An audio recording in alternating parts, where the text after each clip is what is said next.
Assalamualaikum. Saya sedang di Aceh Besar di kebun buah batok, buah yang sangat fenomenal, rasanya sangat unik. Banyak penjual rujak, mereka tidak akan bikin rujak kalau tidak ada buah ini. Ini adalah buah yang langka, buah yang unik. Saya kebetulan sedang di kebun buah ini, sangat banyak buahnya.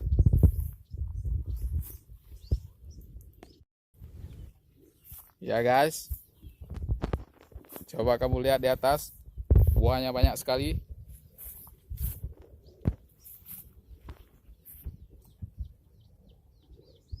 Coba kamu tebak ini di mana, guys? Saya ambil mobil dulu untuk bawa pulang buah ini. Ini kira-kira ada satu truk besar ya.